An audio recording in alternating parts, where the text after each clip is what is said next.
Good afternoon, everybody. This is Trey James with JockJive Sports here in Alabaster, Alabama at Veteran Park for the ACCC.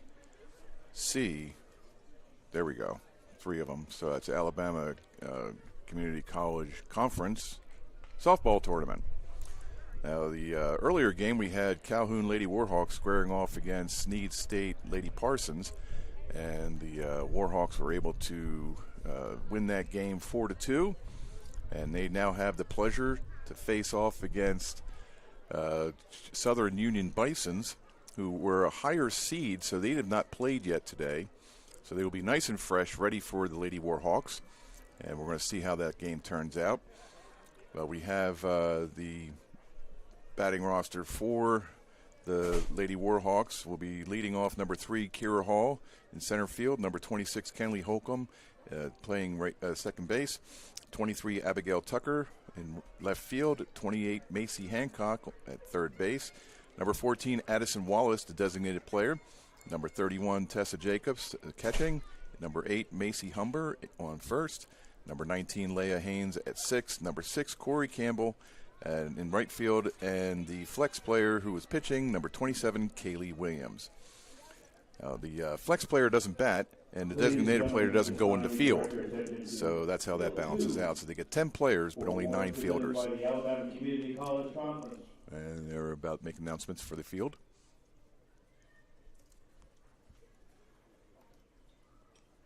Presenting the Alabama Community College Conference Division I Pitcher of the Year from Southern Union, McKinley Turner. We just had Pitcher of the Year being called from Southern Union, and I'm pretty sure that would be number 1, McKinley Turner, number 8. She was very, the team was very proud of her. As she stands there and just outside the pitcher's mound. Community College Conference Division I Player of the Year from Southern Union, Jordan Douglas. So number 23, Jordan Douglas, the left fielder for the Bisons, is now called the Player of the Year for the conference. So not only do they get the Pitcher of the Year, they get the Player of the Year, and the Calhoun Lady Warhawks now have to face this player. So it's going to be a heck of a game. Well, let's get to the lineup for the Bisons. The Southern Union Bisons is leading it off. Number 12, Edie Gavin. She will be playing center field. Number 8, McKinley Turner, the pitcher, who just won Pitcher of the Year for the conference. Number 7, Morgan Martin, shortstop for the Bisons. Number 23, Jordan Douglas, who just won the Defensive Player of the Year, or Player of the Year. She'll be playing left field. Number 33, Juliana Lavorne. She is the third baseman. Number 9, Tania Gibbons, playing first. Number 15, Michaela Foster, designated player. And we have no clue where number 5, Gracie Hunter, and number 28, Haley Williams, but it's going to be either right field or second base. So one of those 2 positions will be filled by those 2 players. We just weren't given that information on the scorecard or the batting lineup. So we're playing guessing games up here with that. But then number 21, Cassidy Arnold, will be the flex player and the catcher for the Bisons. So when we find out when Hunter and Williams are playing, we'll let you know. But that is the starting lineup for both teams. The team looks like they're going to take they got beach balls. They're celebrating still, so I can still do this. The remaining players on the Lady Warhawks roster will be number 1, Madison Rickman, number 2, Sage Lewis, number 4, Katie Llewellyn, number 5, Trinity Britnell, number 7, Aaron Barker, number 9, Gabby Knighton, number 13, E.J. Cornelius, number 15, Sarah Snowden, number 18, Millie Yardborough, number 22, Destiny Trevino, number 24, Haley Newman, number 25, Bailey Mills, number 30, Bronwyn Borden, who pitched the previous game, number 32, Abby Guess, and number 33, Kathleen King. The Warhawks are coached by head coach Bart Stevenson, with assistant coaches by Joey Crumpton, Kate Holgram, and Sydney Hall.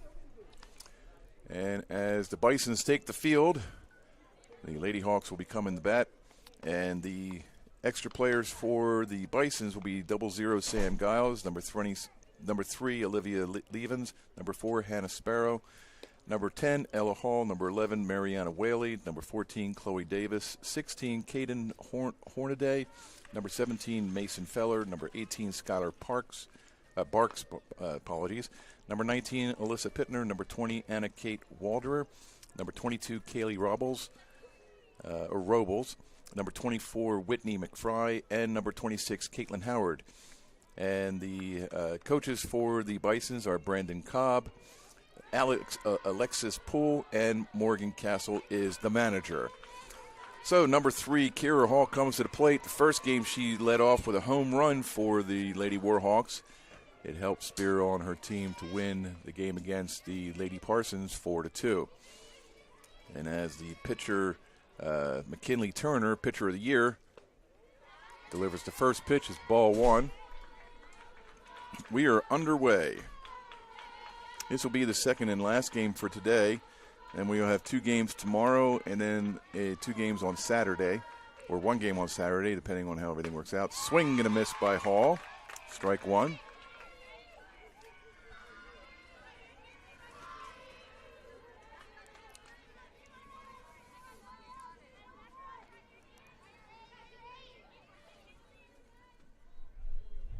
And the pitch.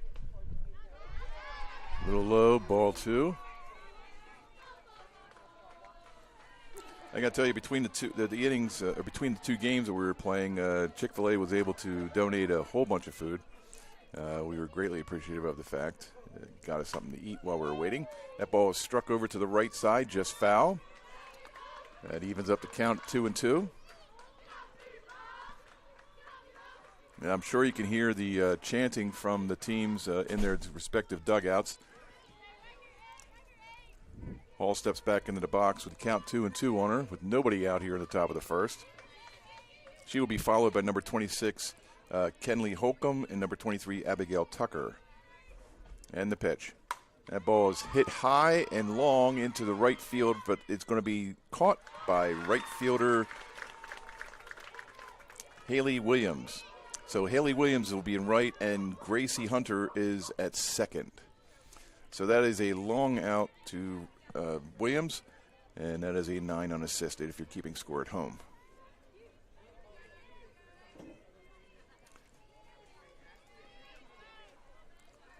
So with 1 out here in the top of the first, Kenley Holcomb comes to the plate.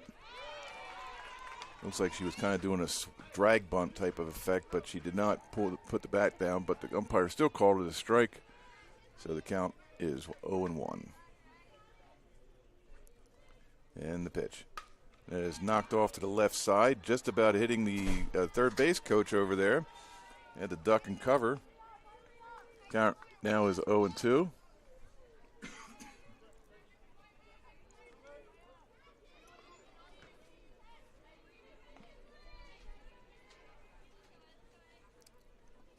With the count 0-2, Turner steps back, delivers, and again hit off to the left side, bounces off the backstop. Count remains 0-2.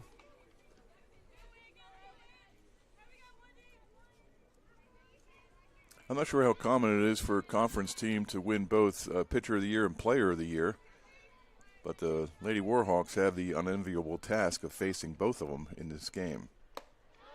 And it's high, ball 1.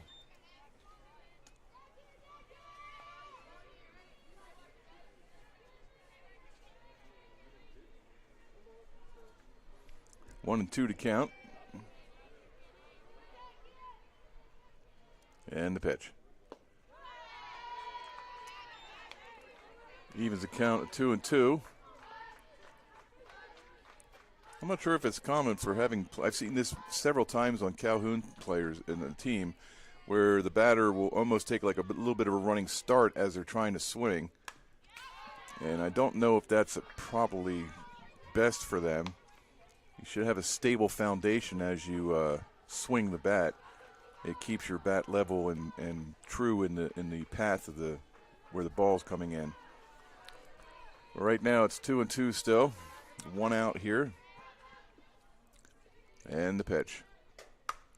And the ball goes over to the left side into left fielder, who catches the ball, which is Jordan Douglas, for a 7 unassisted. And that'll bring up Abigail Tucker, number 23, the left fielder for the Warhawks.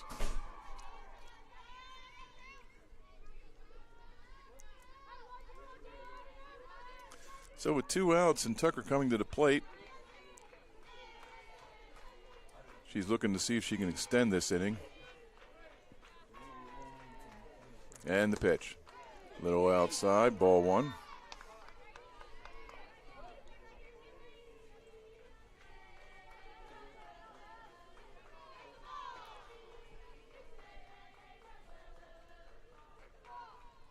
And that ball is struck down to the shortstop. It picks it up and throws out Tucker. That was Morgan Martin picking up the ball and throwing it over to Tanea Gibbons for the 3rd and final out here in the top of the 1st. So we will go to the bottom of the 1st when Bisons come to the plate. This is Trey James for JockJive Sports, and I'll be back right after this.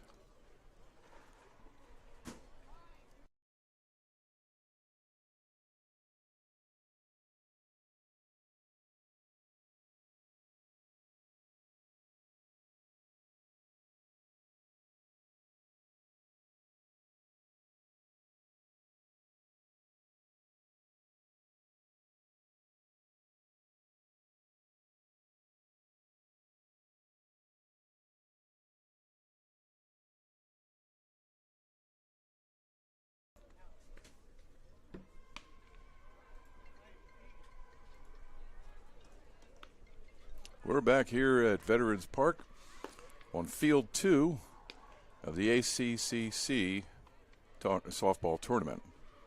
As the Alabama Community College Conference, for all those keeping track at home. And the Bisons will come to the plate, and the leadoff will be number 12, Edie Gavin, followed by number 8, McKinley Turner, just announced as the pitcher of the year for the conference, and number 7, Morgan Martin, who is playing shortstop for the Bisons. And number 12 fouls the pitch away.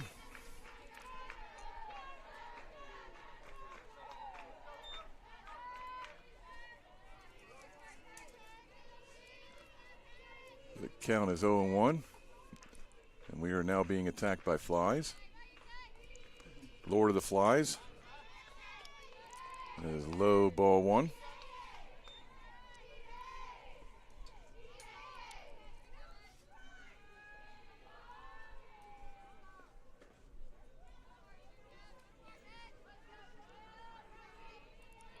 And the pitch.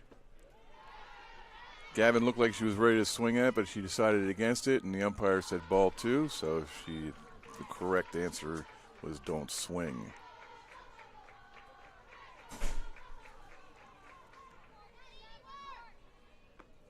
That ball is struck right to the first baseman for Calhoun Lady Hawks, number 8, Macy Humber. She dove a little bit to her right and was able to retrieve the ball before it hit the ground, so that is 1 out on Gavin. As a 3 unassisted. And now will come to the plate number 8, McKinley Turner, the pitcher of the year. She got a nice little plaque handed to her at the pitcher's mound. Got loads of cheers from her teammates and fans. And the pitch. And we got some music playing in the background. There's ball 1 to Turner.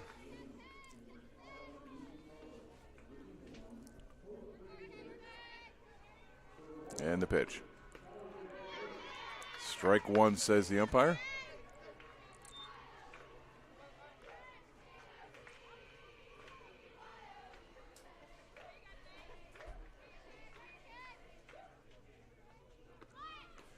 And as the Turner turns to look and bunt, pulls the bat back, and the ball is low, called for a ball. 2-1 the count. As the umpire shows his fingers, the proper ones.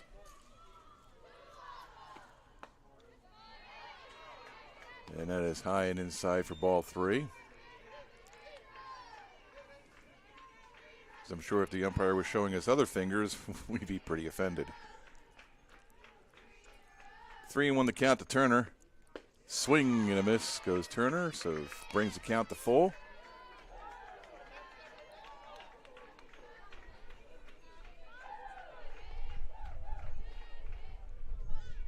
And the pitch. Oh, and Turner is hit. I think it just bounced off her hip, so I think she'll be fine. Oh. So Turner takes a walk due to being hit by a pitch. And that brings up number 7, Morgan Martin, the shortstop for the Bisons. So with Turner on first, Martin at the plate, there's one out. And Turner takes right off, and she is nailed. Oh, the umpire says safe. She must have got her hand in underneath. The pitcher was blocking my view of where Turner's hand was, so she must have got it in just in time. So we have now a stolen base.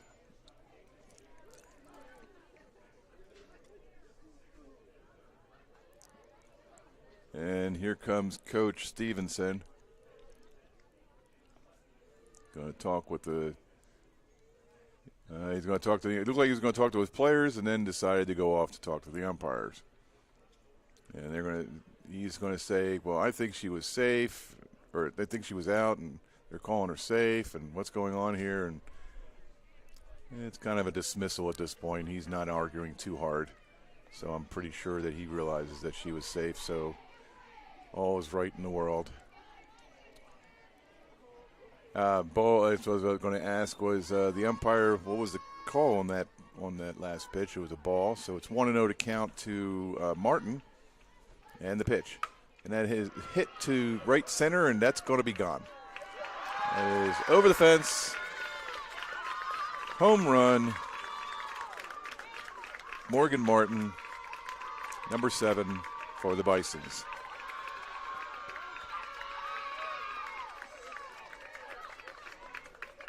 So the Bisons jump out to a 2-0 lead. They got like lays and beach balls, and they know how to party after a home run. So as Martin knocks a dinger out of the park, Turner scores ahead of her. We now have a 2-0 score, and Douglas comes to the plate. Number 23, Jordan Douglas, the left fielder for the Bisons. Yeah, you can tell when it's home run by looking at the players. When they're just standing there looking at it, not even moving, they're like, yep, that's gone. Douglas steps up to the plate with a 2-0 lead in her pocket. Not too worried.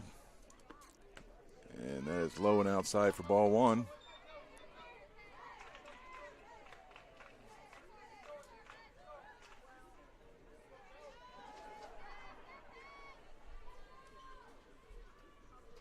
And the pitch. Just a bit outside. 2-0. I got to tell you, your scoreboard looks impeccable.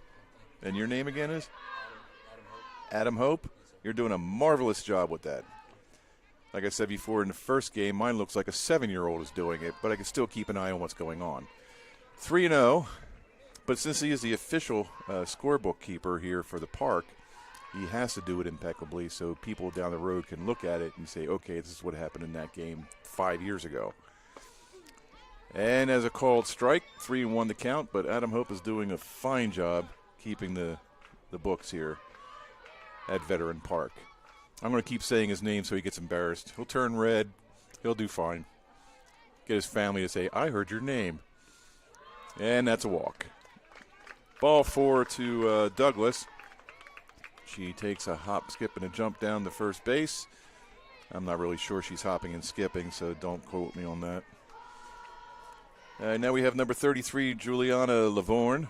I hope I'm pronouncing that right. It's spelled Lovvorn, so Lavorn, to my ability for linguistics. And that is a foul ball. Strike 1 to Lavorn. Douglas was kind of jumping off first, seeing if she can get the second, but when the foul ball occurred, had to take the long walk back to first. And the pitch. And that is called a ball. 1-1 the count to Lavorn.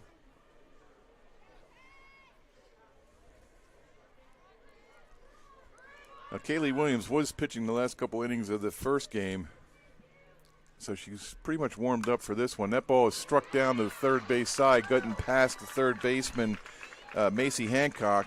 So we now have runners at first and second. One out here in the bottom of the first. Scored 2-0 Bisons over the Warhawks. So we got Douglas at second, Lavorne at first, and then Gibbons, number 9, Tania Gibbons. She is the first baseman for the Bisons. And Coach Stevenson is having yet another conversation, but this time with the players. Just trying to get Williams to settle down a little bit, I guess. I mean, not to get too worked up about what's happening. And our base runners have disappeared. They're not on the base paths anymore. I think with the new American Pope. Nope, here they come. I was going to say they ascended on. What do they call it? The Rapture. But they are now back safely on first and second. And Gibbons is at the plate with one out. And the first pitch will be delivered from Williams to Gibbons. That is low and outside for ball one. So if you haven't heard, we have a new Pope.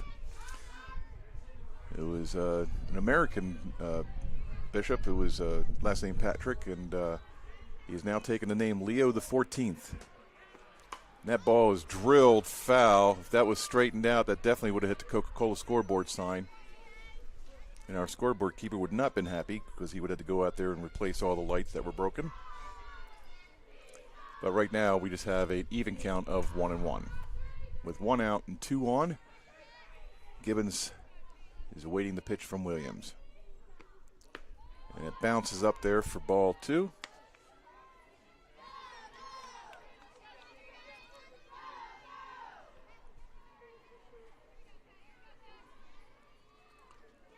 2-1 the count to Gibbons. Oh, that is drilled, but again, foul. That evens the score, evens the count at 2-2.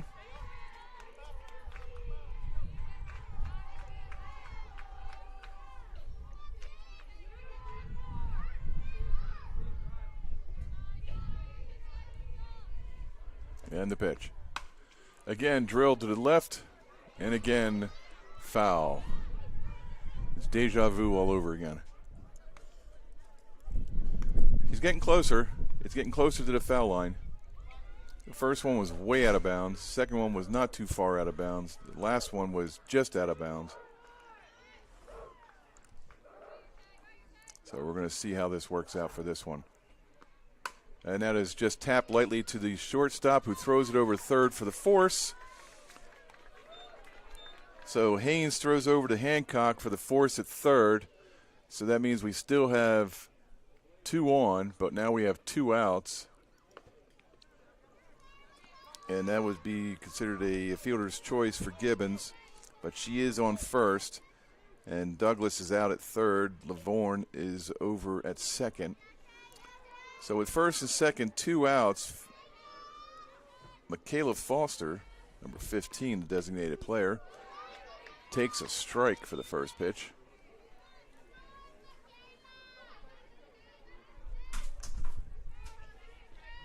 So number 15, Foster, is in there waiting for Williams to throw the ball.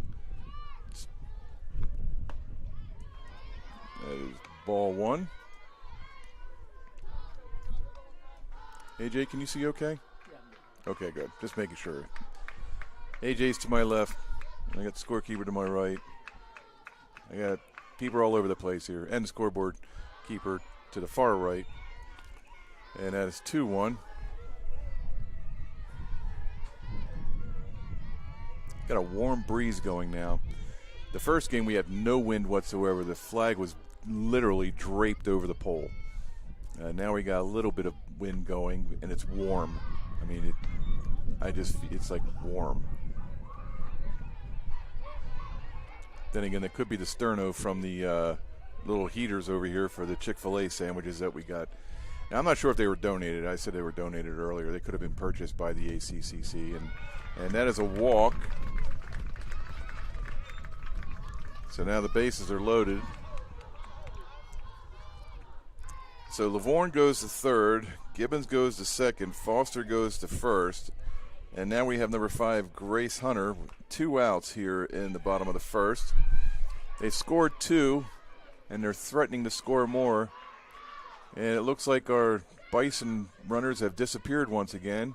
I think because Stevenson calls a timeout, they immediately go into the dugout, talk to the coach on any type of strategy. And we still have Williams pitching. I'm not sure. Hold on a second. That does not look like Williams pitching. Let's see what her number is. Number 5. So number 5, Trinity Britnell, is now pitching for Williams. Now, I'm not sure if Trinity will be batting for Williams, so we'll see what happens. But she is definitely, oh no, she's part of the flex position, so she won't bat. So Trinity Britnell, sorry about that, is now pitching for the Lady Warhawks.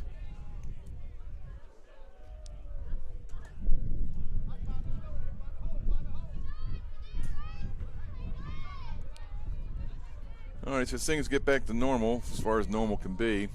And if anybody can define normal, please write me a postcard at Post Office Box normal. But we got 2 outs here in the bottom of the first. Bisons are leading the Lady Warhawks 2-0. The bases are loaded, and that ball is struck over to the right side out of play. Somebody with an umbrella is trying to catch it unsuccessfully.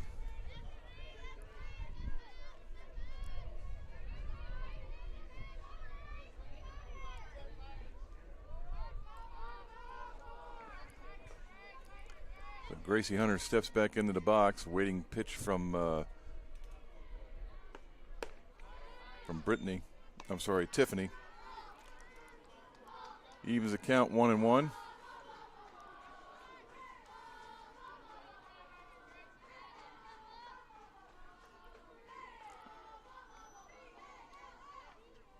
And the pitch. Called ball. 2-1 to count.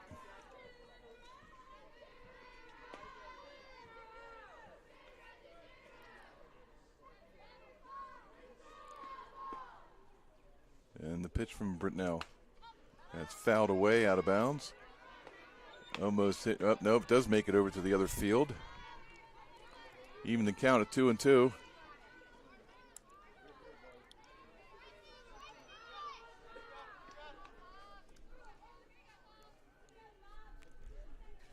And as Hunter awaits the pitch, I think that's a ball because the umpire did nothing. At full count. So 3-2 to count. 2 outs. Bottom of the first. Bison's up by 2. And the bases are loaded. And they are going to do a carousel move where Hunter goes to first on a walk. Foster goes to second. Gibbons goes to third. And Lavorne comes across and scores. And now making the count, or the score 3-0. Bison's over the Lady Warhawks. Now, mind you, if we go to the 5th inning and the Bisons are up by 10 runs, and since they are the home team, they will not play the bottom of the 5th because the game is over. I'm sorry, 8 runs, not 10. 8 runs. If they're up by 8 runs in the 5th inning, that is the mercy rule. They will call the game. If they're up by 6 in the 6th inning, then the game will be called.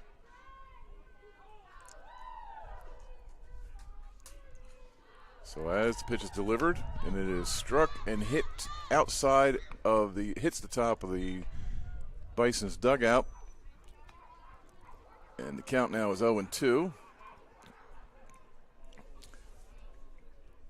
This is number 28, Haley Williams, the right fielder for the Bisons. Is awaiting the pitch from Trinity Britnell. And the pitch. That is just outside. 1-2 to count.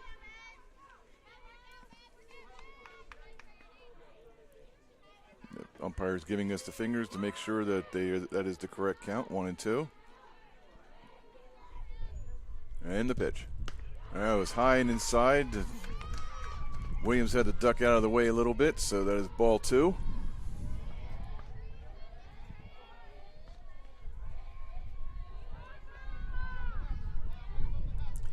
Lady Warhawks are a little bit of a disadvantage at this game because they only had about a 40-minute break. That ball is popped up to the left side, and it looks like the left fielder, Abigail Tucker, secures the ball without any more damage being done in this inning. So as we go to the top of the second, the Southern Union Bisons are leading the Calhoun Lady Warhawks 3-0 in the ACCC softball tournament here at Veteran Park in Alabaster, Alabama. And we'll be back right after this.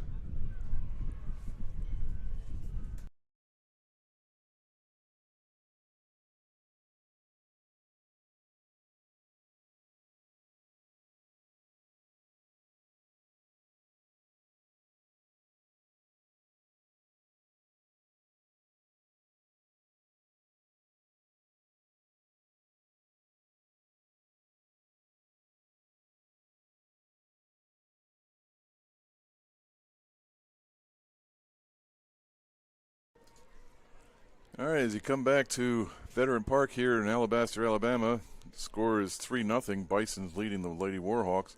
The Bisons sent 9 players to the plate in that inning, so they will start at the top of their order when it comes to the second inning, the bottom of the second. But right now we have number 28, Mason Hancock, the third baseman for the Lady Warhawks, followed by number 14, Addison Wallace, the designated player, and number 31, Tessa Jacobs, the catcher for Calhoun. Now, as they take a little bit of a mound visit to cheer each other on, the Bisons are getting situated. And McKinley Turner gets ready as Hancock gets into the batter's box. It looks like Turner's ready to deliver. There's a ball.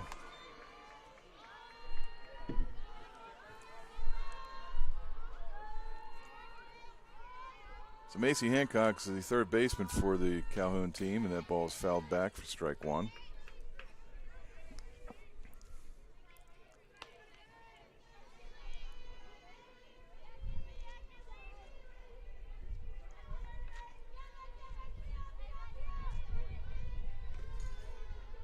And the pitch.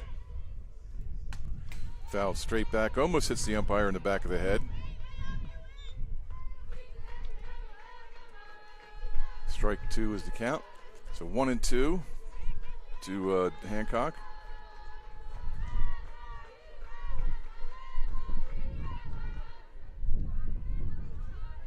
And the pitch. That's high, ball two.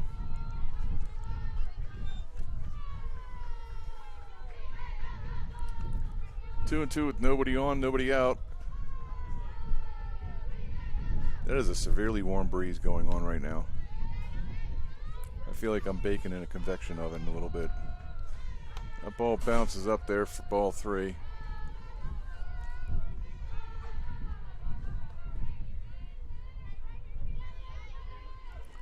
Up, umpire calls time. So umpire is having a chat with either the coach down there at third base. It was settled fairly quickly, very amicably. Yes, full count. And Hancock goes down on strikes, looking.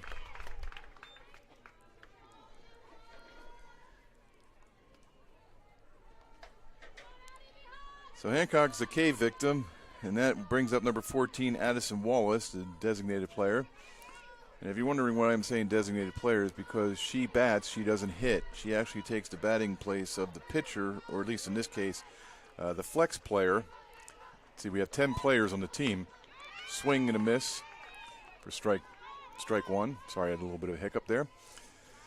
But the designated player takes the batting position of whoever is considered the flex player, and the flex player doesn't bat, they field. Wow. At least he's consistent. That is like the third time he called that pitch, which looks like a strike from us. I mean, we're right behind him above. But The umpire called that a ball. A swing and a miss. Strike 2. So 1-2 to count to Wallace.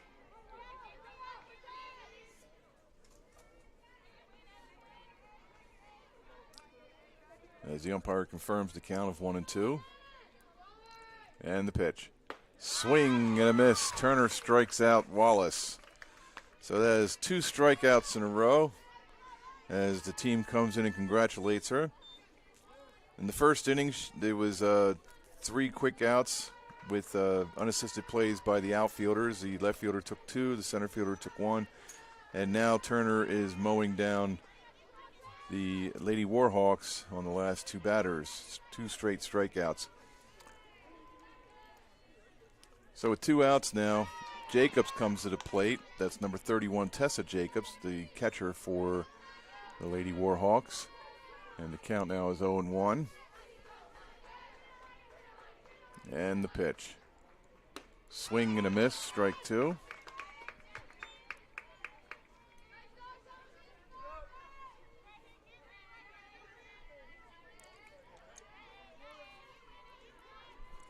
And the pitch.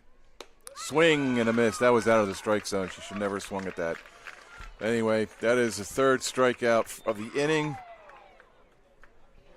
As Turner and the Bisons now go their way back to the dugout. We will go to the bottom of the 2nd, and I will go to break. We'll be right back.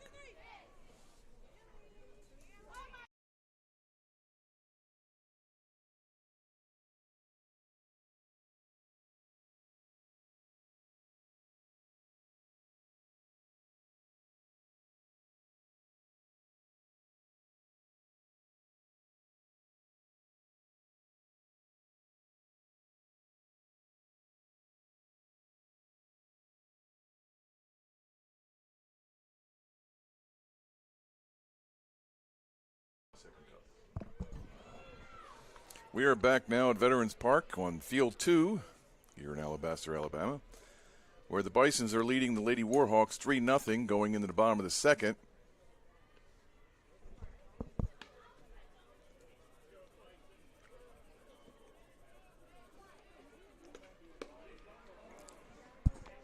As the catcher throws the ball down to second, that is Tessa Jacobs, signifying that they are ready for the Bisons to come to the plate.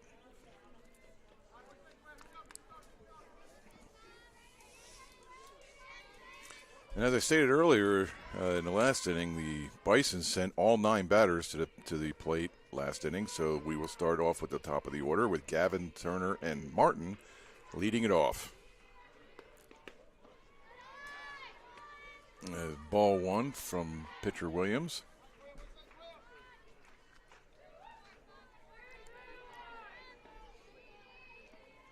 Kaylee looks at her wrist for the type of pitch she should throw and delivers.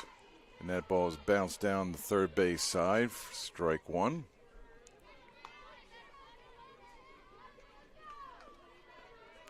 And it appears the wind has gone away as quick as it came.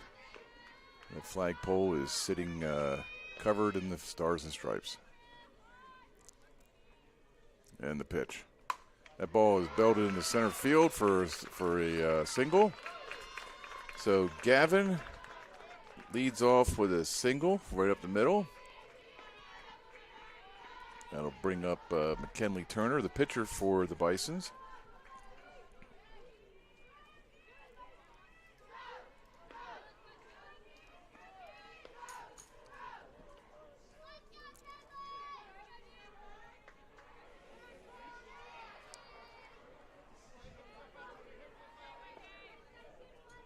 And the pitch. As, well, okay. Gavin was about to take, and now she goes. Turner was accepting the pitch from the pitcher, Williams, and the catcher, Tessa Jacobs, stands up and looks like it was Turner who's going to go down to second. Decided not to go, but then somehow she threw the ball down there to try and make sure she got back on, and the ball got away from the first baseman, and now Turner's on second. I'm sorry, Gavin's on second. Turner's at the bat. So we have a 1-0 count right now to Turner, who's at the plate. So Gavin is dancing off second, trying to really rattle the catcher, Jacobs, to maybe throw down there and cause trouble, and then she can go to third. Williams delivers, swings and hits the ball back straight to Williams, who throws it over to first. Number 8, Macy Humber, receives the throw from Williams. And then Gavin moves on to third base. So we have 1 out, 1 on at third. And that would be considered I don't want to consider it a fielder's choice because the ball went right back to the pitcher. So that would be a 1-3 putout. Now Martin comes to the plate, Morgan Martin. She belted a home run last time at up a 2-run homer. That's called strike.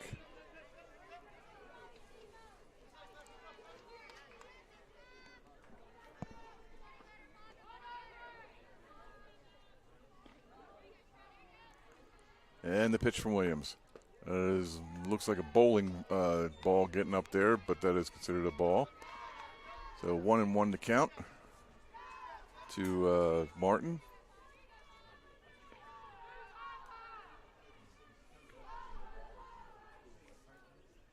And the pitch. That is thwacked down the third base side, foul, strike 2.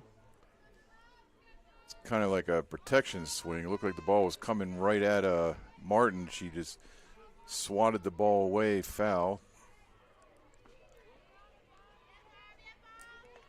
1-2 to count, says Blue.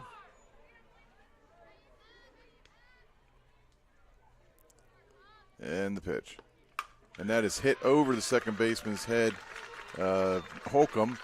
So that will score Gavin. And Martin will go to second.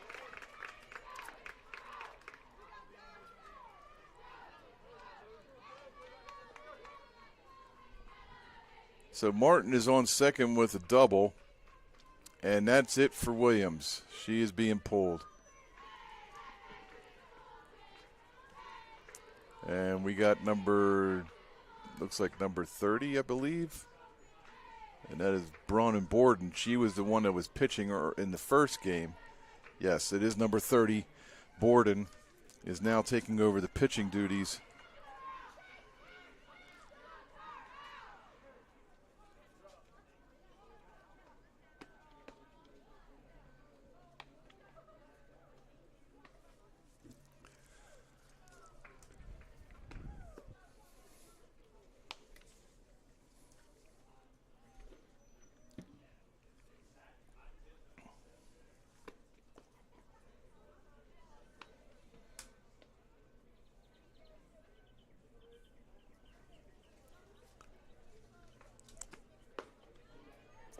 So Kaylee Williams started the pitching in the first inning, and then Britnell came in, and now Borden. So and Borden was the pitcher who played in the first game, but she had not pitched for over, I would imagine, 2 hours. I don't know what recovery time is on these girls, but they're young, and I don't know what the rules are as far as how many times they can be used. But anyway, we have 23 Jordan Douglas at the plate.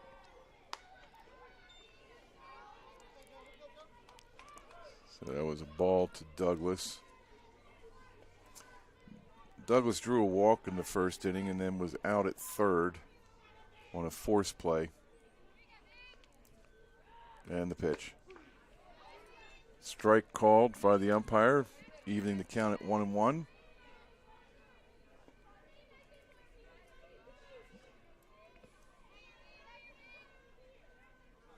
And the pitch. I love it when the crowd goes, woo! 2-1. 2-1 the count to Douglas. So I'm pretty sure the woo is coming from the dugout of the Bisons. And it does again, so yes. 3-1 the count to Douglas. 4-0 is a score. If this keeps up by the 5th inning, this is going to be it. I mean, they got 2 more runs to score to do that.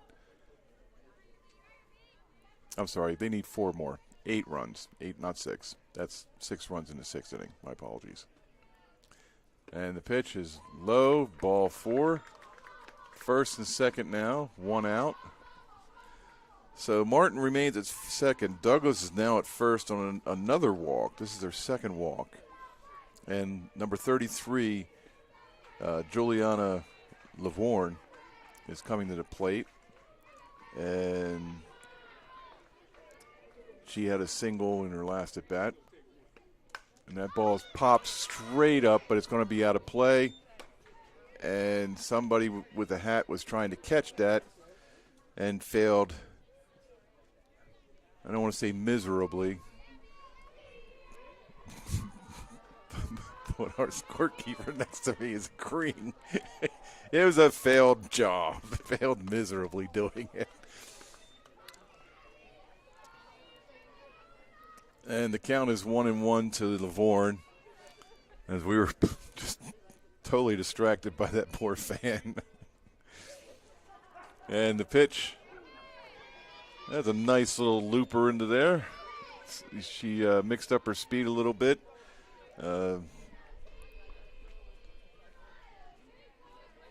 Borden definitely looked like she was going to throw it hard, but then veered off at the last second. Counts even 2-2 right now to Lavorne.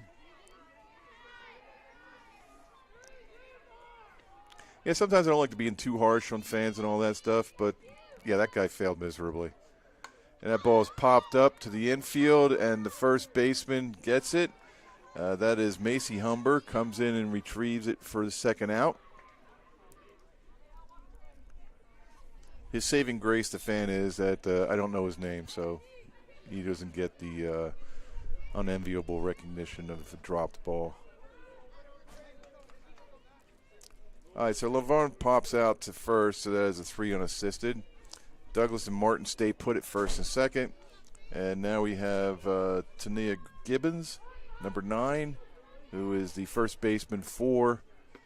That ball is fouled, or bunted foul backwards, so the count is 0-1.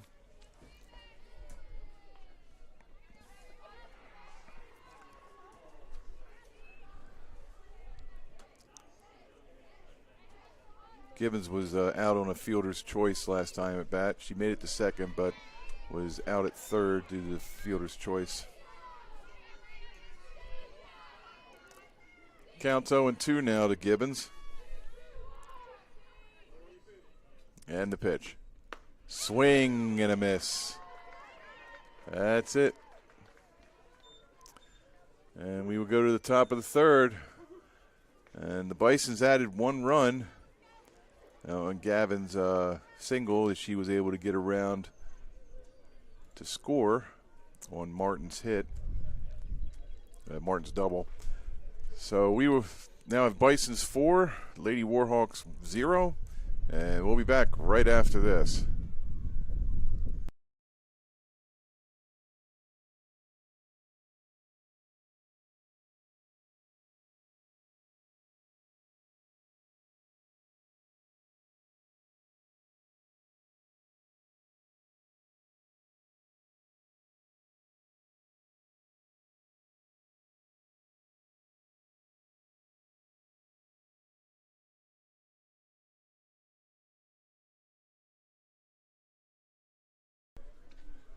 Okay, we're back. The Bisons are taking the field.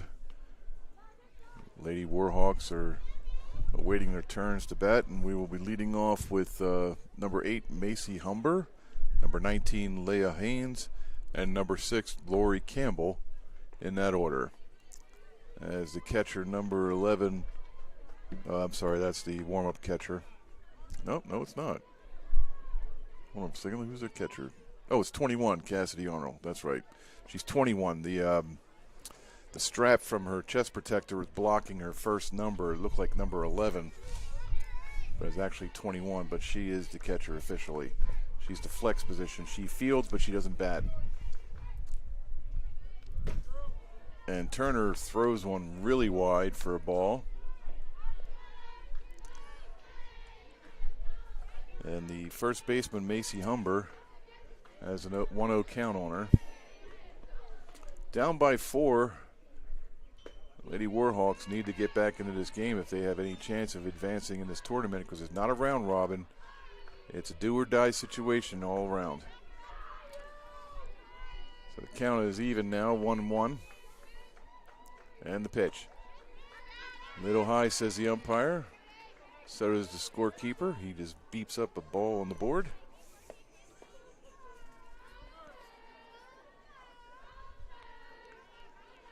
Two and 1 to count to Humber. Strike 2.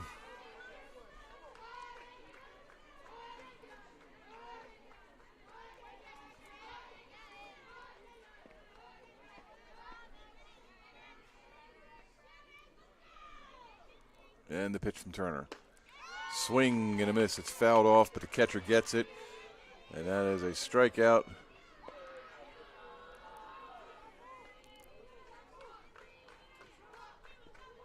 Oh, my apology. It looked like the catcher might have dropped that pitch. Now it's swing and a miss.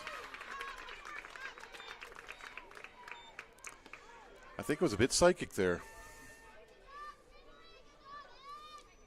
Or psychotic, depending on how you want to look at it. I would take the latter. Okay, so we have 1 out. Haynes is at the plate, number 19, Leah Haynes, the shortstop for Lady Warhawks. Turner blows one by her for a strike. It appears Turner throws some heat. And normally in this age range and ability, that fastball is probably coming in between 55 and 65 miles an hour, which might not be fast for some people, when you're used to it. But if you haven't seen a pitch for a while and that ball's coming at you and it's less than 50 feet, about 50 feet away, it can look like it's coming at you at 100 miles an hour. The count is 1-2 now to Haynes. And the pitch from Turner. Swing and a miss.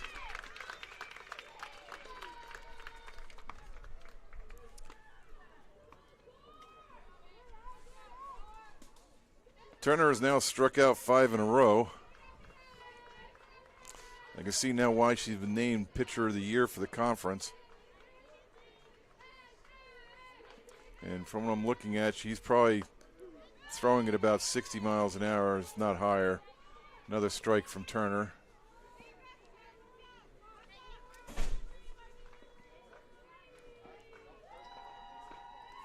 And the pitch. Swing and a miss. Lady Warhawks just cannot catch up to this.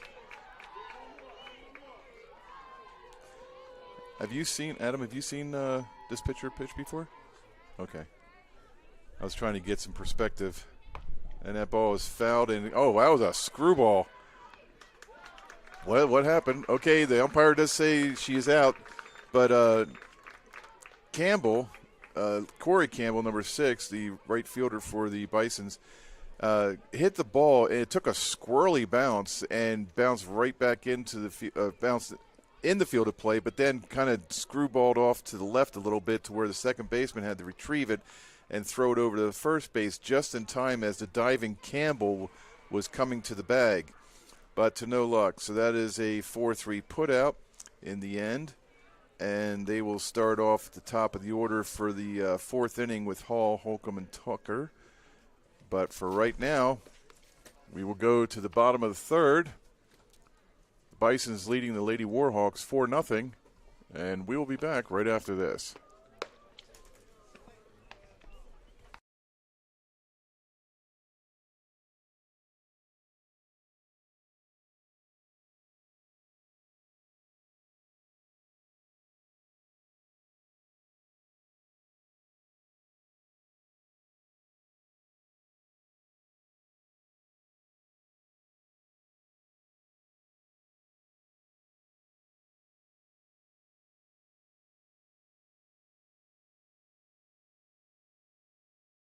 Adam and Parker. Got it. All right, we're back. We have Foster at the plate. Number 15, Michaela Foster. She's a designated player. That is 1-0 is the count.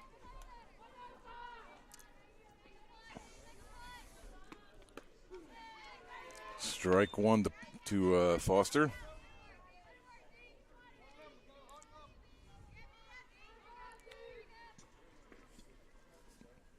And the pitch from Borden. And that is hit to the second baseman, who falls down, picks up, and gets over there. Wow. The first baseman, Macy Humber, tried a gymnastic split to get that ball from the second baseman, Kenley Holcomb. But to no avail. Foster was able to get to first safely. And if it wasn't for that slight stumble when she was on her knees getting the ball, she was able to throw it from being in the seated position over to first just by a hair, not making it. So Foster is at first. And now we have Gracie Hunter coming to the plate. She is the second baseman for the Bisons. She walked at her first time at the plate. And she bunts it and throws it down the first, says Borden, who gets Hunter out at first. So that is a 1-3 put out. And Foster moves up to second on the play. But yeah, so Borden threw it over to Humber. And now we got Williams coming to the plate. Haley Williams, the right fielder, number 28.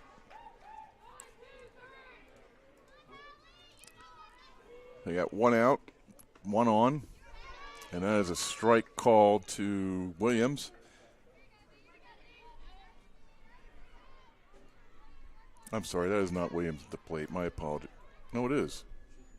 Yeah, Haley Williams. We got two Williams, one on the Bison team, one on the Calhoun team. 0-2 to count to Williams. I thought I was losing my mind there. It's sort of like my stepfather saw we had two cats, and he only thought we had one, and they both looked alike. He thought he was losing his mind. 1-2 to count now to Williams. One on and one out here in the bottom of the third. Bison's leading 4-0. That is high, ball two.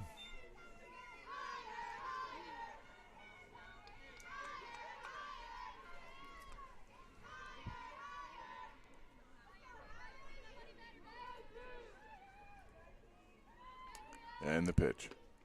Swing and a miss on a low and outside pitch. Williams goes down swinging. That's 2 outs. And that'll bring us to the top of the order with Edie Gavin coming to the plate. This is the third inning and the third time that Gavin gets a hit. She popped up in the first inning, got a hit on a single on the first one, and scored in the second inning. And now she has an 0-1 count on her with 2 outs. Foster's still at second. And the pitch from Borden. And that ball is hit down to third baseman, who picks it up and throws it over to first. So from Hancock to Humber, that is the third and final out. So as we go to the top of the fourth inning, this is the halfway point. And as soon as the top half is done, it is exactly the halfway point. So Bisons are leading the Lady Warhawks 4-0. We'll be back right after this.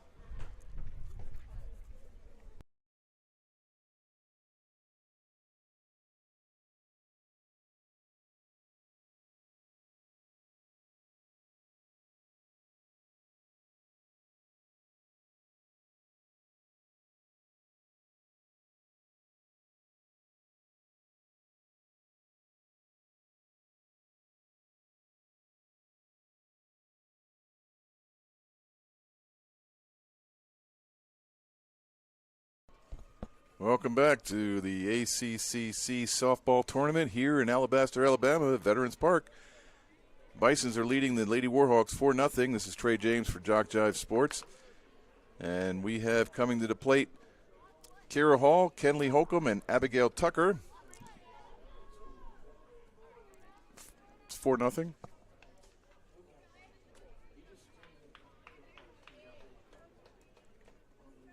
Oh, he's telling him to wrap it up to get going. And he's telling everybody to get going. Yeah, Parker is asking questions about. He thought another score came in when the umpire did like a twirling finger there, and that is a home run signal. But before the batters even played, it's more like, come on, let's wrap it up. We gotta get going. I guess he's got a dinner date at 5 o'clock, and he wants to get going. Do not quote me on that. 0-1 the count to Hall. This is her second time at bat. She popped up the first time. That's strike 2. Quickly in the hole, 0-2. So Kira Hall had a home run in the first game that helped send the Lady Warhawks to the second round. But right now it doesn't look good for the Lady Warhawks. Ball 1. I think it's a combination of the Bisons being a higher ranked team, not necessarily a better team, but they were higher ranked, but they got to sit it out and rest while Calhoun had to play, and that's a strike 3 call. Or swing and miss. So that is 1 out. So out of the last 7 batters, Turner has K'd 6 of them. It's not looking good. Kenley Holcomb, the second baseman, is coming to the plate for the Calhoun Lady Warhawks.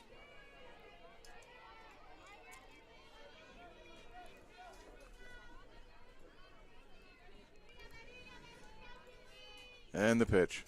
That is fouled away, hits the backstop, bounces off. Almost caught by one of the Bisons. So it's just a lot of movement for 1 strike.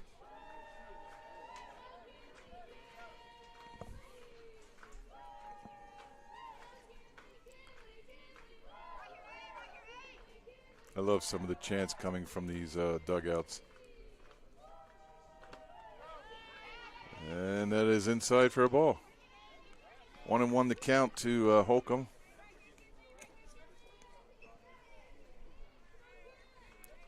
Kenley steps back into the box and gets ready to pitch from Turner. That is fouled back once again to the backstop. The catcher catches it, but it is not an out because it used a structure to secure the catch.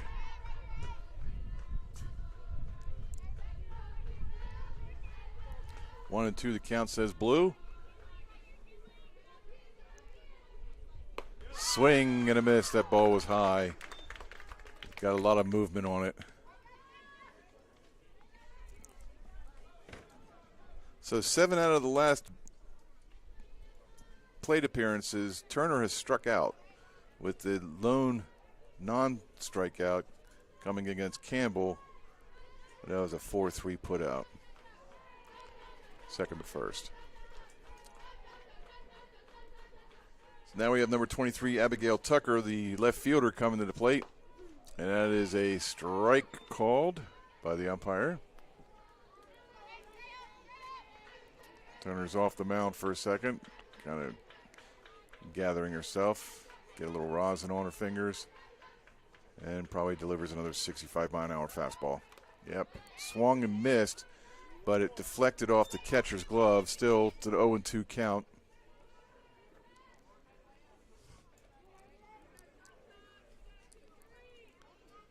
Turner's going to go for strikeout number 8 of the game right now. They have more strikeouts than putouts right now against Calhoun. That was outside. I think that was pretty much a waste pitch to see if she would swing at it.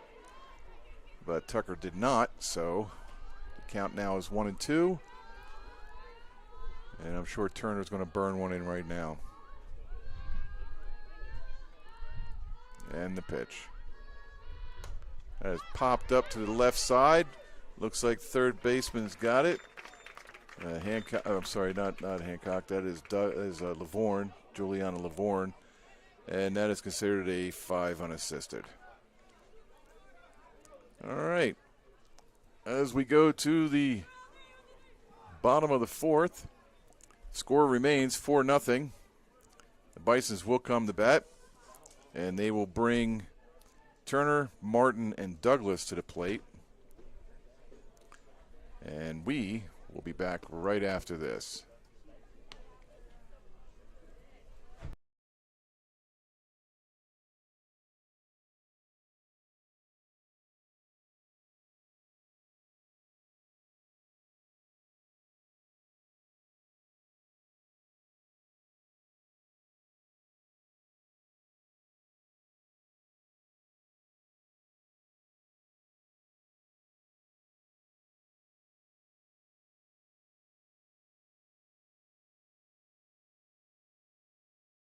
Well, we're now officially at the halfway point.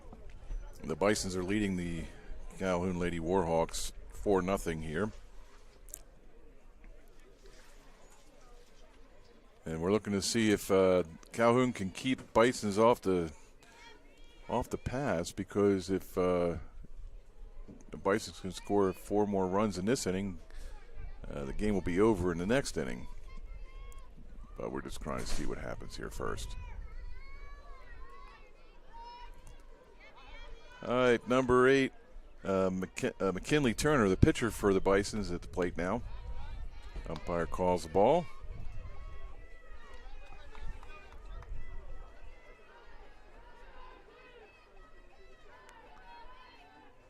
And the pitch.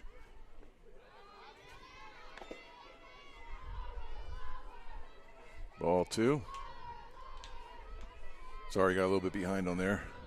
My mind was wandering. Started spacing out. Ball gets hit. Goes over our heads, and now it's 2-1 count to Turner.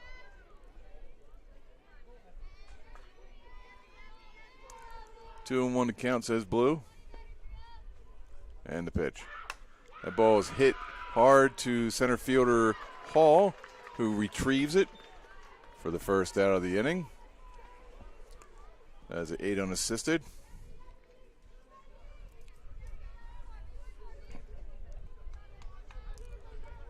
You can either write it as an 8U or F8, the fly ball.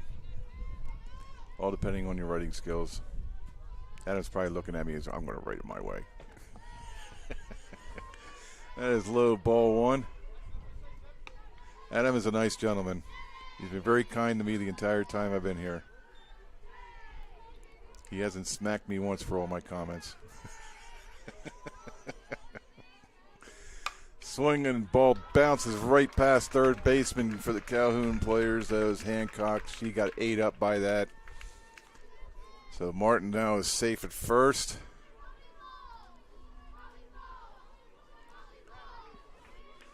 And that'll bring up number 23, Jordan Douglas, the left fielder for the Bisons. Borden looks over at first base coach, see what he has to say. And now Borden looks in on the catcher, Jacobs, and then throws the ball and is a ball.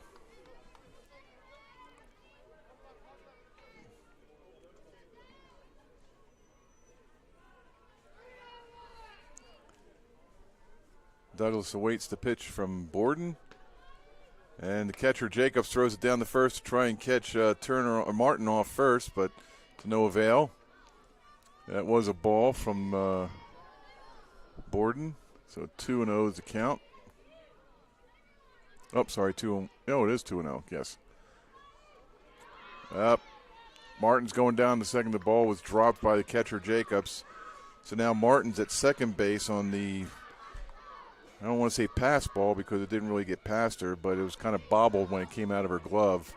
So 3-0 to count now to Douglas.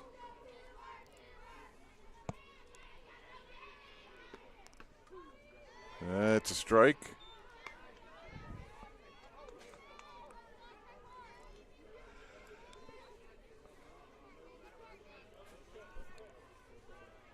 Borden looks into Jacob and delivers.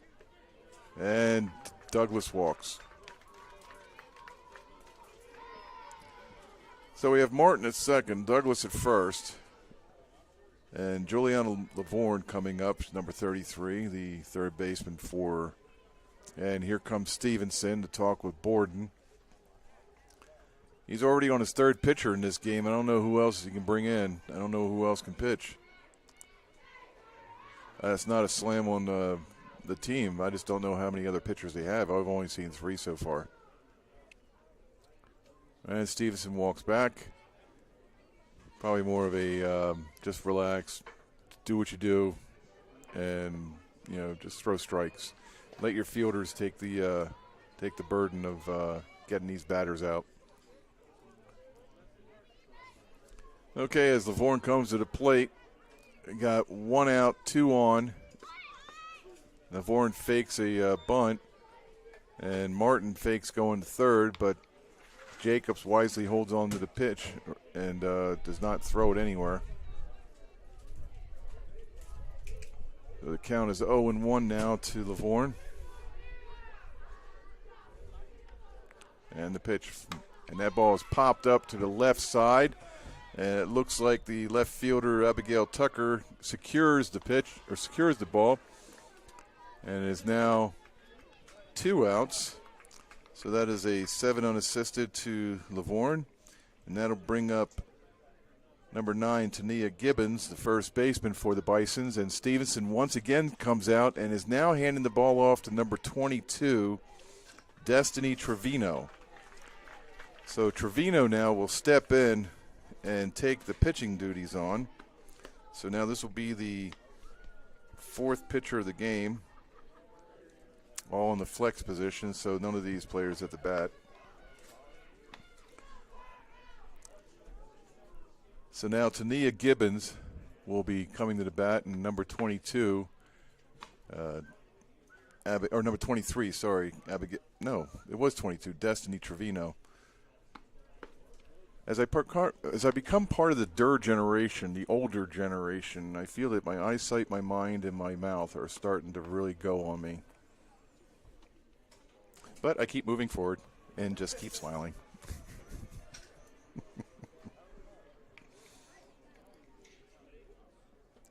So Destiny Trevino steps in to take over the pitching duties.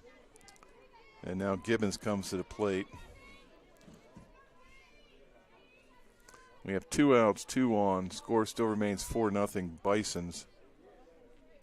And Trevino pitches, and that ball is hit immediately to the second baseman, who then throws it over to the shortstop for the 4-6 putout at second base. So Douglas will be out on a force on the fielder choice by Gibbons. All right, well, that wraps up the 4th inning. We will now go to the 5th with the Bisons still leading 4-0 over the Lady Warhawks. And as the outs are slowly dwindling away for Calhoun, they need to score some runs here in order to stay in the tournament. They got 9 more. This is Trey James for JockJive. We'll be back right after this.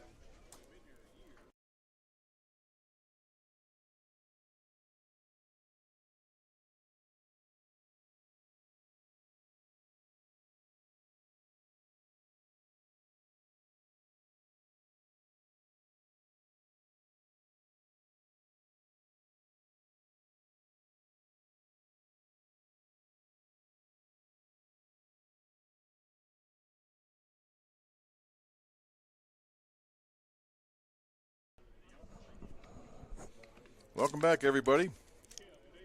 We're in Veterans Park, Alabaster, Alabama, at field number 2 for the ACCC. That's the Alabama Community College Conference softball tournament. This is the second round where the Southern Union Bisons are facing off against the Calhoun Lady Warhawks, sorry. And we have the Lady Warhawks coming to bat. Right now it's going to be number 28, Macy Hancock, the third baseman for the Calhoun, coming to the plate. And then it'll be followed by Addison Wallace and Tessa Jacobs. And that is hit directly into center field for base hit. Hancock is on the first pitch. And before I can even finish swallowing my cookie, Hancock is on base.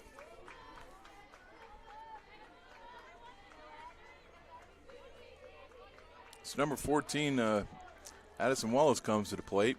She's a non-fielder, but she's a designated player for batting. There's a low and inside pitch. Ball 1.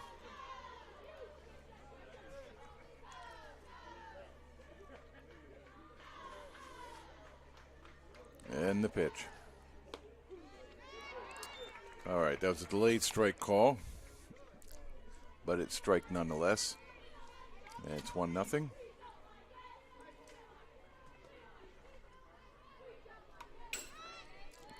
As fouled off back to the backstop for strike 2. 1-2 to count now to Wallace.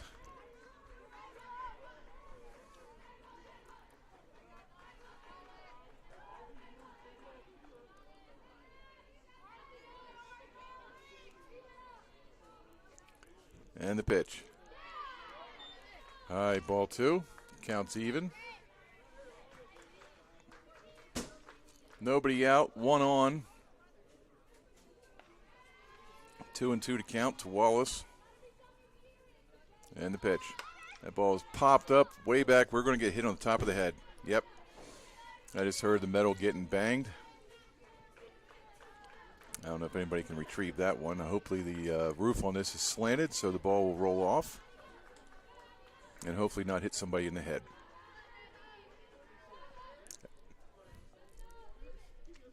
Two and 2 to count. High, ball 3.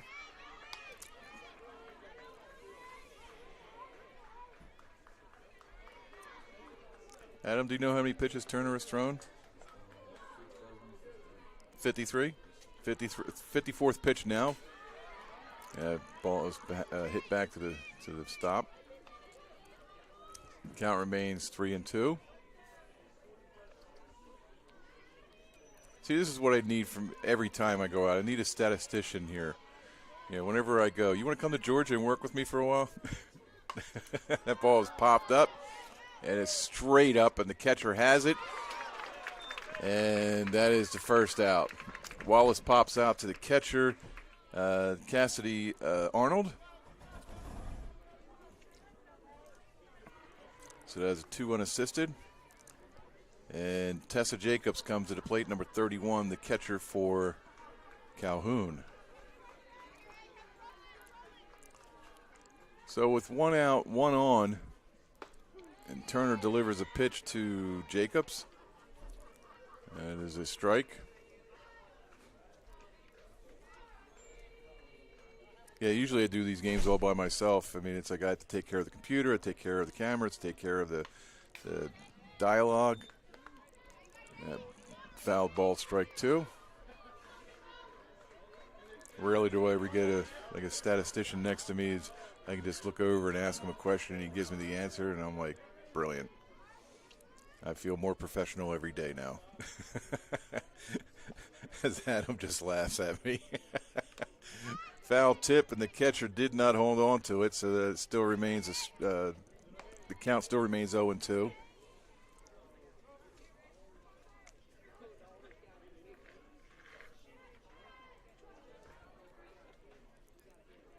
Hancock at first. Wallace popped up to the catcher, and Jacobs now is down 0-2 with 1 out here in the top of the 5th.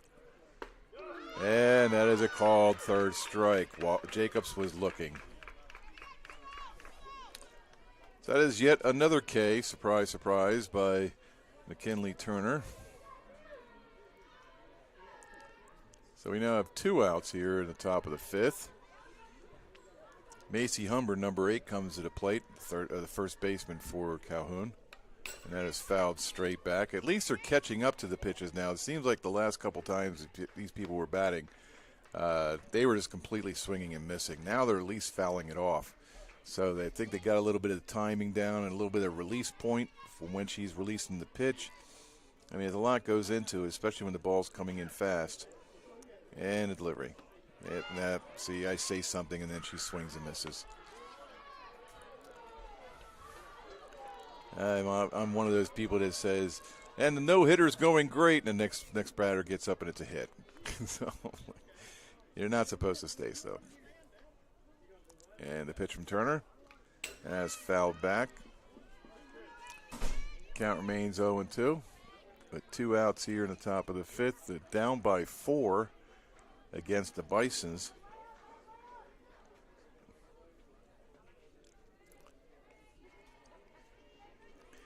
There were several times in this game when either team could have scored more runs, but because of defensive plays or pitching or, just not, doing well at the plate, we are sitting where we are at 4-0. But I'm sure Calhoun could have scored a few more if they had the option. They really haven't had anybody on plate except for when Hancock got on. That was the first batter. And it took the 5th inning for them to get their first hit. Okay. Even Humber thought that was a strike, but it wasn't called a strike, so now it's ball 1-2. She literally was stepping out of the box to go back to the dugout.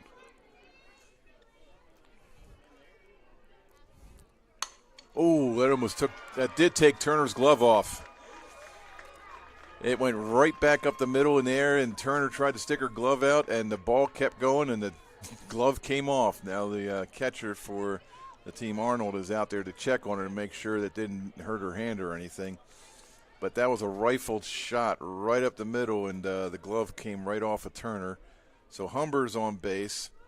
So this is the first time in the whole game that they've had 2 hits in an inning. Of course, they didn't have a single hit until this inning.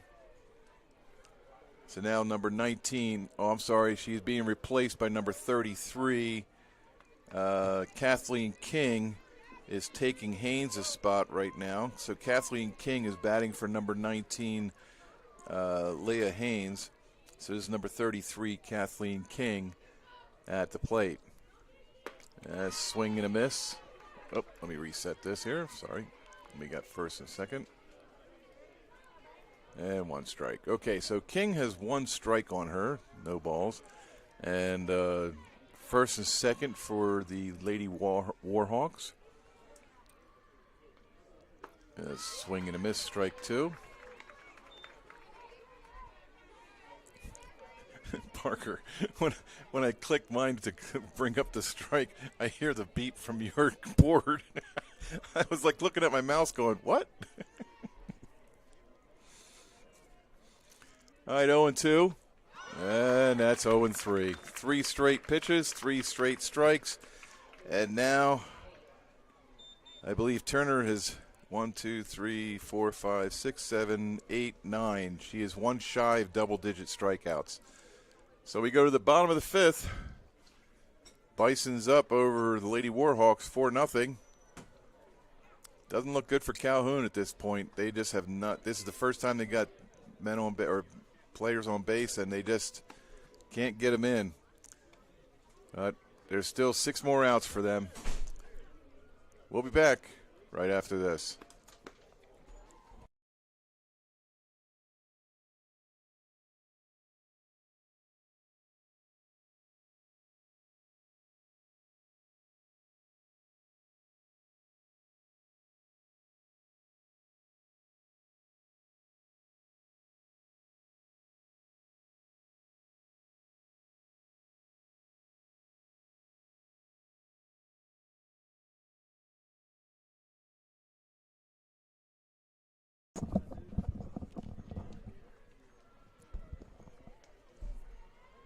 Nope, here we come. What was the message? He said he was like going. Oh, maybe you said 1 second, and then he's giving them a break there for getting the batter in, or maybe it's number 1, Haley Williams, but she is our number 15.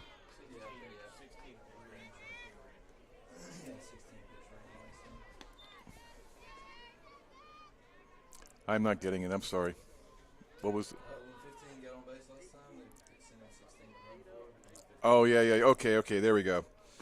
Now we got it all situated because number 15 was pinch run for in the last inning. But now she's back at the plate. Oh, that was Douglas was thrown out at second? And Foster was that was it.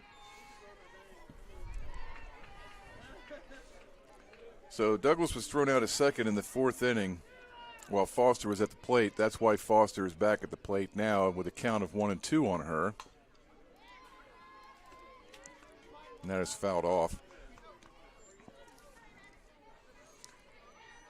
So while Foster was waiting her time at the plate last inning for the Bisons, Douglas got thrown out at second. And now we're just a 1-2 count in to Foster now. That ball is hit over to the right side, just outside the reaching stab of second baseman Kenley Holcomb. And so Foster is safe at first. So Foster at first, and Hunter now. Gracie Hunter is coming to the plate, number 5. She is the second baseman, and looks like some more. Looks like Morgan Castle's making some more changes. And there is a pinch runner, number 20, I believe it is. So Anna Kate Waldre, or Walder. It's Waldre. So I would say Walder.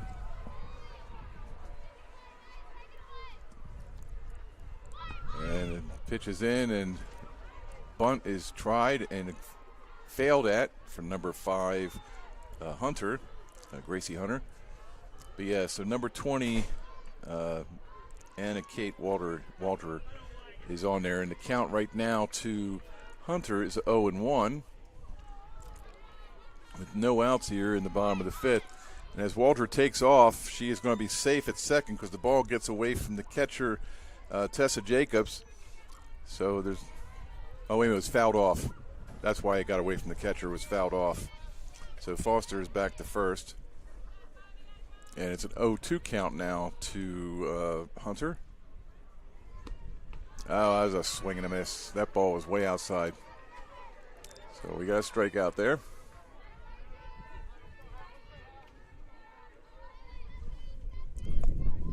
Okay, so we got one out. And Williams now at the plate, number 28, Haley Williams. She's the right fielder. She tries to lay down a bunt, unsuccessfully pulls it back. And the umpire does say ball.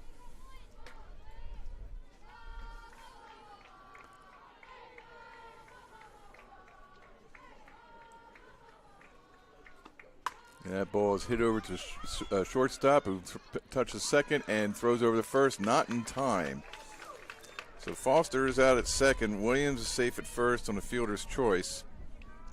If she had tossed it over to the second baseman who was already there, Kenley Holcomb, they might have had a chance at Williams. But since the shortstop, Leo Haynes, decided to touch the bag herself, or run over and touch it, they only got the one. So now we got 2 outs. Runner still at first.